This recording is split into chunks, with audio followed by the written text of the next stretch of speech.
So you don't know what the hell Donald Trump's Board of Peace is and why it's meeting for the first time in Washington, D.C. tomorrow. But you don't want to look like a thicky dum-dum in front of all your mates. Here's a quick rundown before you get charged $1 billion to join the sodding thing as well. You'll remember that back in October, Donald Trump brokered a ceasefire between Israel and Hamas to stop Israel's genocide in Gaza. A ceasefire that's going so well that over 600 Palestinians have been killed by Israeli forces since then. So basically, back in October, the United Nations said, all right, Donald, you can have your little Board of Peace if you sort out Gaza and don't start meddling around in the rest of the world. Oh, for fuck's sake! Boom! He started meddling around in the rest of the world. Because when Donald published the board's charter back in January, it made no mention of Gaza or Palestine, and instead said that it was going to be an international organisation promoting stability, peace and governance in areas affected or threatened by conflict. To which the UN said, wait, Donald, you don't have to do that. We already do that. We're the UN. That's literally the job of the UN. To which Donald says, guess what, UN? You can fuck off. I'm going to make myself the chairman of this Board of Peace and write it into the charter that I can never be replaced, unless I voluntarily step down or the executive board deems me incapacitated. Which feels unlikely because the executive board is made up of haunted forehead Marco Rubio, MAGA head Steve Witkoff, Donald Trump's son-in-law Jared Kushner, and Tony fucking Blair. What the tits is he doing there? At which point the UN were like,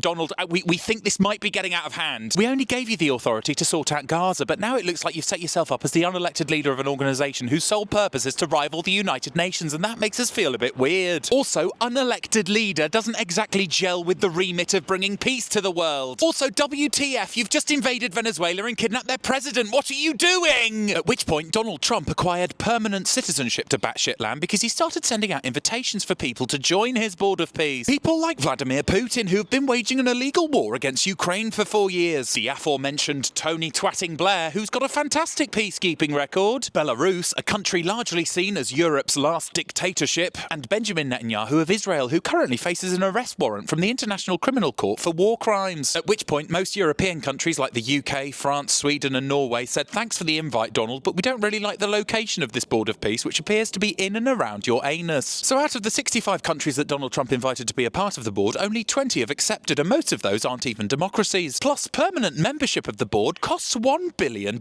Where's the money going? Towards rebuilding Gaza, said Donald Trump. Only earlier in the week, he said that only $5 billion will go towards rebuilding the Strip, which has been destroyed by Israel using weapons sold to them by the US for $20 billion. So those figures don't really stack up. Now the UN are like, what the fuck has just happened? We now have an organisation headed up by an increasingly senile Donald Trump who can't be replaced. So now even when Donald Trump isn't president anymore, he'll still be able to slide around the geopolitical bum farting out poopies. Hold on to your horses and pray they kick you in the head.